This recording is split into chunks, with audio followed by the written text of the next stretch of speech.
Sean, you have the rare distinction of being the only former Colorado football player who was also a Ralphie handler, which I love. So first things first, how did that come about? You know, I was sitting in these stands when the Ralphie tryouts were happening. It was during the spring game, and while I was in the stands, I got my acceptance into the business school. So I was going to get my MBA. While I was sitting there, of course, I got all excited and thought, you know, everything ran through my head. And in that excitement, I ran down to the field and said, hey, I want to try out. Let's do this. And they said yes. Yeah, they said yes, and they let me run, and I still had a little bit of speed. So yeah, they were in. Yeah.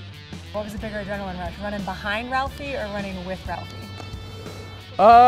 Very different. Running with Ralphie, there was a lot of like responsibility baked into that. So yeah, it was just when you were focused on different times, right? Because our pregame for Ralphie was actually pretty intense. Ralphie's not an injury-free sport either. Ralphie's not an injury-free sport either. This Colorado community, the work you're doing with Buffs4Life, part of a bigger on-campus movement to raise mental health awareness. I know it's something that Rick George, athletic director here, has been behind. So I guess my question for you is, why did you get involved in, and what's the mission for Buffs4Life? Yeah, mission for Buffs4Life is we are kind of the mental health arm.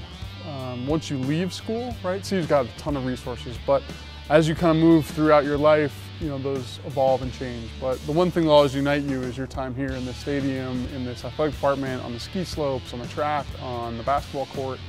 You know, that'll always be with you in that community. And that's stronger than any, you know, building or logo. Before I let you go, Sean, I am heading to Ralphie's practice later. All right. Do you have any tips or anything I need to know? Yeah, don't stand on the outside. Don't stand on the outside? Yeah, so when Ralphie runs her big circle, you get actually a lot of G-force when you're running on the outside, because as she turns, you're playing crack the whip. So sometimes those guys on the outside fling off into the wall. So stand in the middle. Yeah. Okay. In the middle. That's good. I'll keep that in mind. I appreciate that. I'm going to take out some people on the sideline. I think that's Go for it. Awesome. Appreciate your time. Yeah, no problem.